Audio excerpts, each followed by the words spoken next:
we're gonna add step number 1 to the brows, making sure not to touch the tip of the solution to her brows.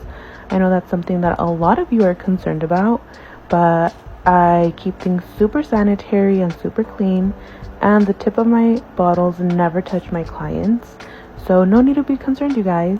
Now we're gonna go ahead and apply step number 2. Let that sit and take it off and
concern.